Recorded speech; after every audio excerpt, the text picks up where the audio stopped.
Friends, ఒక చిన్న మంచి మాట చూడండి. అక్కడ గోమాత చూడండి ఎలా ఉందో కదా.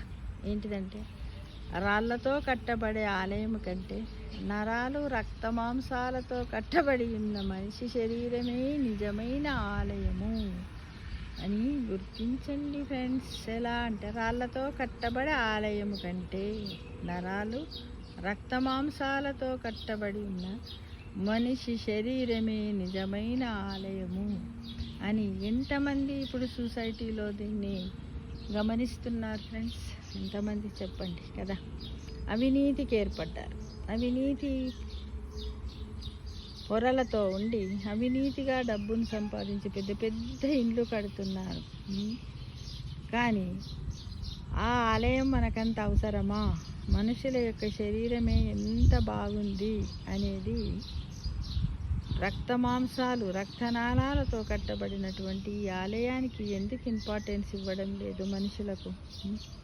మంచి మంచి ఆలయాలకే విలువిస్తున్నారా? దేహమేరా దేవాలయం, దేహమేరా దేవాలయం అని అన్నట్టుగా మన శరీరంలో ఉన్నటువంటి అవయవాలన్నింటిని కాపాడుకుంటూ దైవనామ స్మరణలో మనము రోజు జీవితాలను గడపాలి. కానీ బాగా డబ్బు సంపాదించి అవినీతి ఉండి ఎవ్వరికి మర్యాద ఇవ్వకుండా రక్త సంబంధికులు దూరంగా పెట్టి ఎవ్వరికి దానం చేయకుండా పెద్ద పెద్ద కోటలు ఇట్లా కడితే లాభం ఏంటి కదా. ఇప్పుడు ఎంతో పెద్ద ఆలయం కడతారు. ఆలయం లోపల విగ్రహం ఉండాలి. విగ్రహం ఉన్నంత మాత్రాన సరిపోతుందా? లేదు. పూజారి ఉండాలి. పూజారి ఉన్నంత మాత్రాన సరిపోతుందా? లేదు. దీపారాధన, నిత్యం దీపారాధన జరగాలి అంటే దానికి కొంత డబ్బు అవసరం.